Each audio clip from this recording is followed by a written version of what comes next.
Bom dia, boa tarde, boa noite, em especial a você que é inscrito no meu canal. Meu muito obrigado pela sua preferência, por você assistir os vídeos.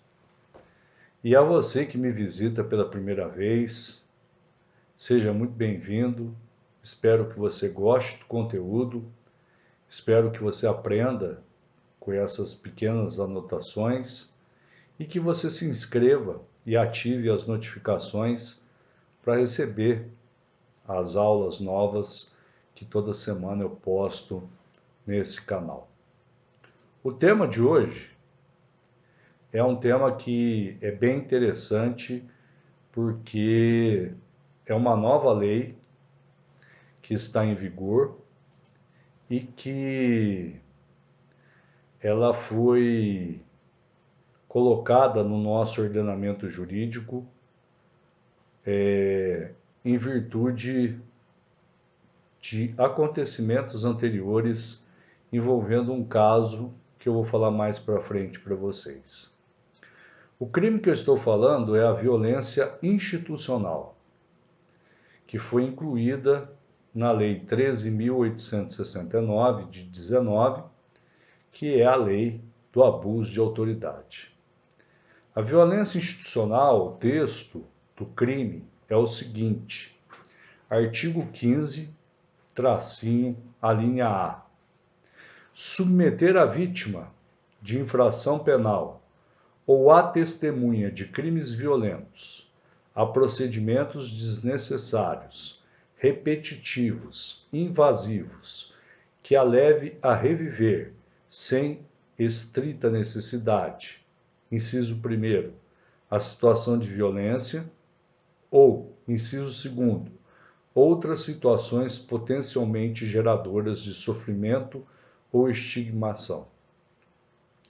Detenção de 3 meses a 1 ano e multa.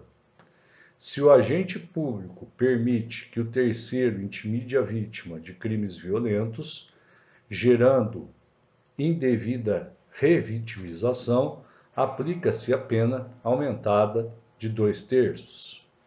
Se o agente público intimidar a vítima de crimes violentos, gerando indevida revitimização, aplica-se a pena em dobro.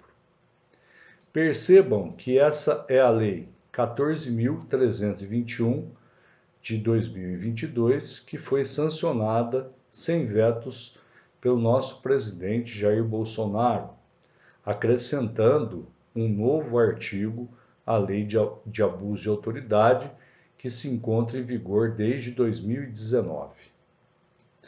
A Lei 14.321 de 22 entrou em vigor na data da sua publicação, que foi no dia 31 de março de 2022, e tipificou o crime de violência institucional, inserindo o artigo 15A na Lei do crime de abuso de autoridade, que é a Lei 13.869 de 19.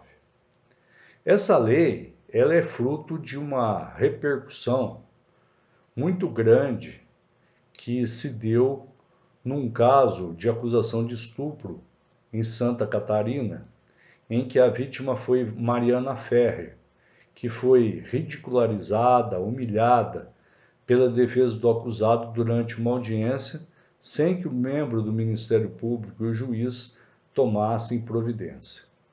Necessário se dizer que a Lei Mariana Ferrer originou a Lei 14.245 de 21, que incluiu os artigos 400-A e 474-A no Código de Processo Penal para limitar o modo de que são ouvidas as vítimas e testemunhas na instrução judicial dos crimes sexuais ou crimes contra a vida.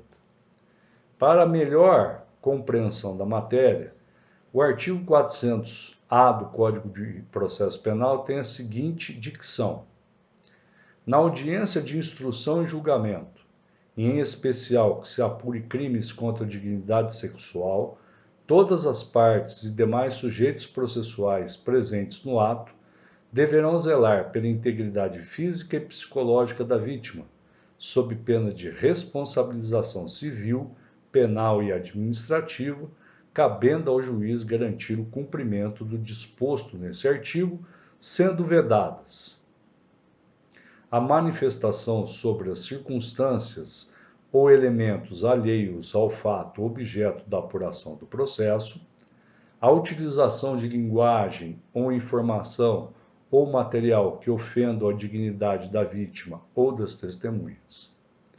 Também houve uma modificação na instrução no plenário do júri, também pela Lei Mariana Ferrer, que é o 474-A. Durante a instrução em plenário, todas as partes e demais sujeitos processuais deverão respeitar a dignidade da vítima, sob pena de responsabilização civil, penal e administrativa, cabendo ao juiz-presidente garantir o cumprimento do disposto nesse artigo, sendo vedadas. Foi incluído pela Lei 14.245 de 21. A manifestação sobre circunstâncias ou elementos alheios ao fato, objeto de apuração nos autos, e a utilização de linguagem ou informação ou material que ofendam a dignidade da vítima ou das testemunhas. É óbvio que esse tema não é novo, ele nasce com a Lei 14.245, que é a Lei Mariana Ferrer, que alterou o Código de Processo Penal, depois com a Lei 14.245 de 21, que alterou a Lei Maria da Penha, além da Lei 11.340 de 2006, além da Convenção Interamericana para Prevenir, Punir e Erradicar a Violência contra a Mulher, que é a Convenção de Belém, Pará, que acabou por tipificar os crimes contra as mulheres.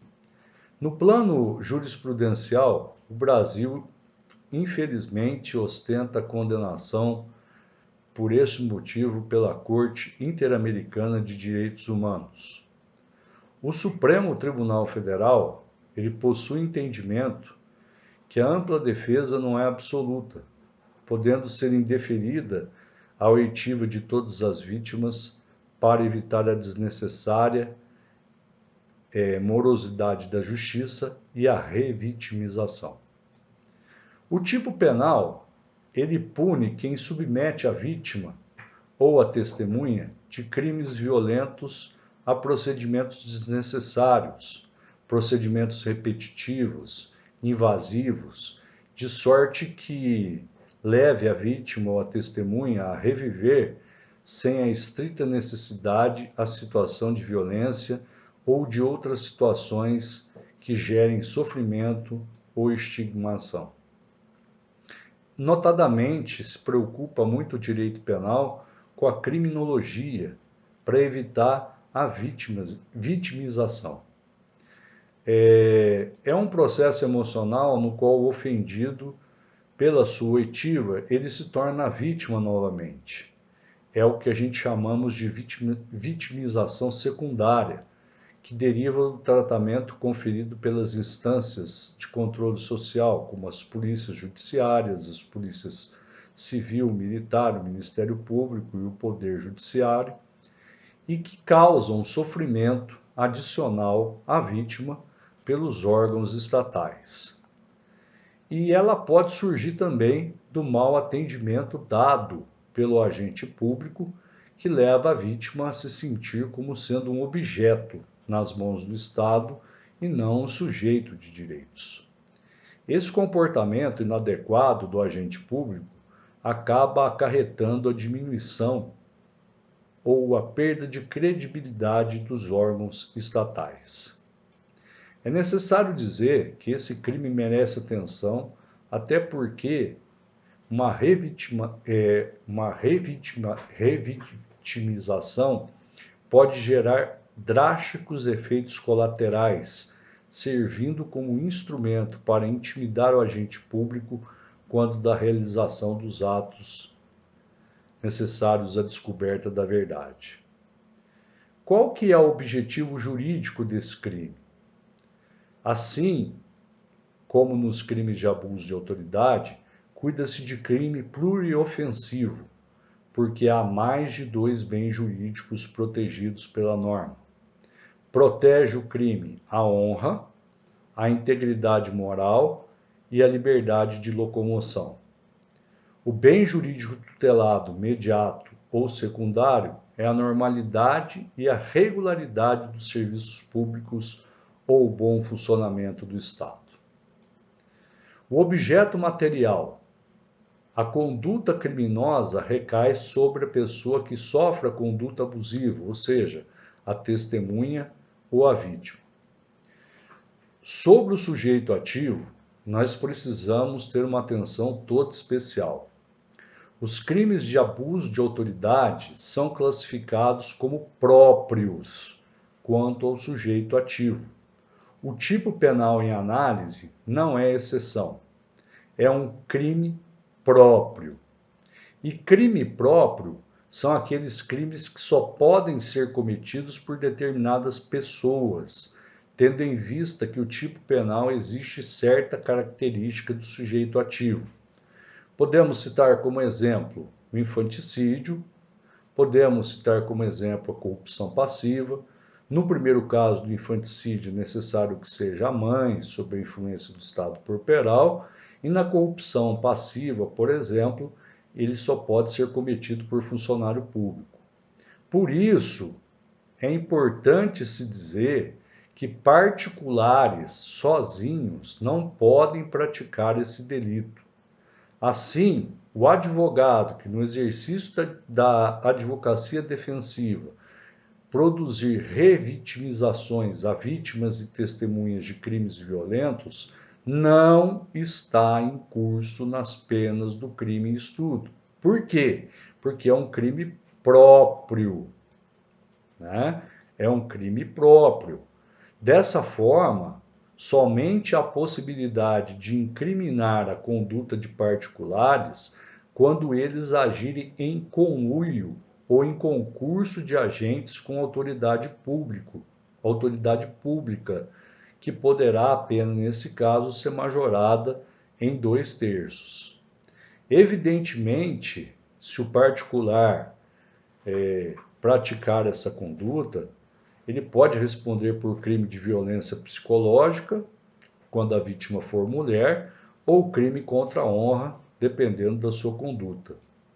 O sujeito ativo da infração penal não se restringe à figura do policial, sendo perfeitamente possível cogitar sua prática por membro do Ministério Público, por magistrado, por delegado de polícia, etc. Quando nós falamos desse crime, o legislador errou, ao não restringir o núcleo de incriminações a crimes violentos dolosos, permitindo, portanto, a aplicação dessa lei penal a crimes violentos culposos.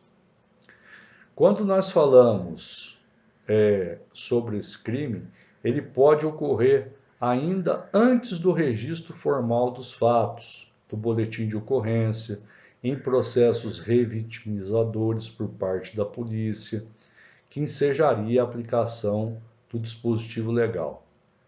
Então, o sujeito ativo pode ser as polícias, a Polícia Militar e a Polícia Civil, o Ministério Público e os magistrados. Já o sujeito passivo, ou a vítima, nós temos, primeiro, é a pessoa que sofre a conduta abusiva, abrange a pessoa que foi vítima de crimes violentos. A conduta criminosa incide sobre a vítima da infração penal ou sobre as testemunhas do crime violento. Essa interpretação, colocaria vítimas e testemunhas em patamares de proteção diferentes, além de ampliar em demasia o alcance da norma. Quando nós falamos de vítima, o crime vago, que não possui o agente passivo determinado, não tem aplicabilidade, é um fato atípico. Quanto à palavra testemunha, só abrange aquelas pessoas que assumem a promessa de dizer a verdade e não está, portanto, abarcado dentro deste crime os informantes ou declarantes. E o sujeito passivo é o Estado. E qual é a conduta?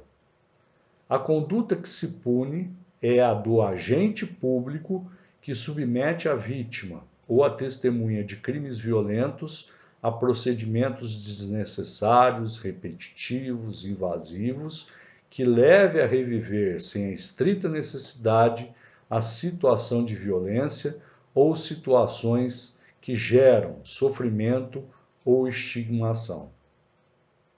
Ao empregar as expressões no plural, procedimentos desnecessários, repetitivos, invasivos, o legislador evidencia que as condutas exigem uma reiteração, ou seja, uma habitualidade, as quais podem ocorrer em face da mesma pessoa ou de diversas, ainda que não haja conexão, desde que no momento do contexto apuratório, ou mesmo contra a mesma pessoa em diversos procedimentos. Essa conduta não se aplica apenas à persecução penal, à investigação e ao processo.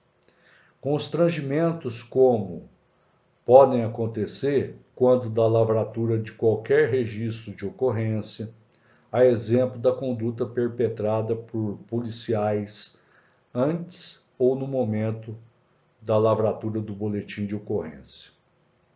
O pano de fundo precisa ser a documentação ou a apuração de um ilícito criminal, porque se tais condutas forem praticadas em processos administrativos disciplinares, não há como se caracterizar essa infração penal.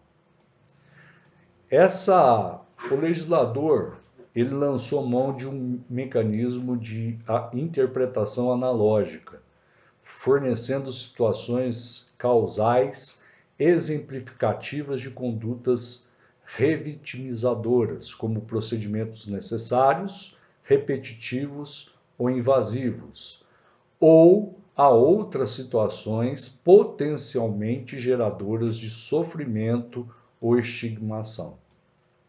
Nessa linha, os agentes públicos devem evitar atos de instrução dispensáveis, reiterados, que possam causar a revitimização. E o que seria essa revitimização? Seria a vítima voltar ao momento do crime e reviver tudo aquilo que ela sofreu quando da prática criminosa. Nós já temos medidas como, por exemplo, a legislação em favor de vítimas mulheres de violência doméstica, direitos de crianças ou adolescentes vítimas ou testemunhas de violência, proteção de testemunhas nos crimes sexuais ou contra a vida, e o artigo 400-A e o 474-A do Código de Processo Penal, para listar algumas. Então, para evitar que esse crime ocorra, é necessário que as oitivas devem ser feitas preferencialmente como prova antecipada, para evitar que sejam necessárias múltiplas inquirições, mediante o registro audiovisual, impedir o contato do investigado com o réu, evitar a manifestação sobre as circunstâncias ou fatos alheios aos apurados no processo e evitar a utilização de linguagem, informação ou material que ofenda a dignidade da vítima. Quando houver a reprodução simulada dos fatos, ou a reconstituição, só deve contar com a participação da vítima ou da testemunha em último caso. Com a imagem e os dados da pessoa que presenciou ou foi atingida pela violência, eles devem ser preservados. O cumprimento das diligências, no estrito cumprimento do dever legal, por óbvio, não caracteriza o abuso, como, por exemplo, a necessária acareação entre a vítima de estupro e o suposto autor para esclarecer os pontos obscuros da investigação. Portanto, essa cariação seria devida, e a lei faz uso de expressões indevidas e sem necessidade. Basta dizer que não é necessário que o agente faça a vítima ou a testemunha reviver a situação de violência. É preciso que a ocorrência, tanto do elemento do artigo 15A quanto do elemento do artigo 1º, estejam presentes. Quando nós falamos sobre esse tipo de crime, ele engloba os crimes violentos, aqueles praticados com violência real, vis absoluta, como a violência moral, vis compulsiva. Por exemplo, se aplica nos casos de vítimas e testemunhas de roubo com emprego de arma de fogo, então não estariam aqui englobados, né? O elemento subjetivo do crime é o dolo. Por isso, não haverá abuso se a vítima ou a testemunha for submetida à revitimização em virtude de uma carência dos ordens públicos. Em adição, o dolo não é suficiente para que o crime se perfaça. É necessário que haja o ânimos, o desejo de que a vítima seja novamente revitimizada. É necessário que a conduta tenha a finalidade específica de prejudicar ou beneficiar a si ou a outrem, por mero capricho ou satisfação pessoal. Este crime, como eu disse anteriormente, é habitual. É necessário a reiteração dos atos em desfavor da mesma pessoa ou de diversas pessoas. Esse crime se configura com a prática de condutas, vejam, no plural, condutas potencialmente geradoras de sofrimento ou estigmação. É necessário também nós falarmos neste crime, né, que a sanção penal é de detenção. E quando a sanção penal é de detenção, o regime é o regime aberto ou o regime semiaberto, de 3 meses a 1 ano. E é uma infração penal de menor potencial ofensivo. Mesmo com as qualificadoras, ela ainda se mantém como infração penal de menor potencial ofensivo. Devemos falar também que, a respeito dessa situação, que a ação penal neste crime ela é pública incondicionada. É uma infração de menor potencial ofensivo e cabe todas as medidas despenalizadoras da Lei 9.099 de 95. Não se admite o acordo de não persecução penal porque cabe a transação penal. Considerando que a pena mínima é de 3 meses, admite-se também a suspensão condicional do processo. A competência para julgamento é do Juizado Especial Criminal Estadual. Muitas vezes, ao lermos esse artigo de uma maneira rápida, nós precisamos entender o seguinte: a violência institucional foi um artigo inserido dentro da lei dos crimes de abuso de autoridade. Muito bem. Sendo inserida nos crimes do abuso de autoridade, ela foi inserida em virtude do julgamento da ridicularização e da humilhação da Mariana Ferrer.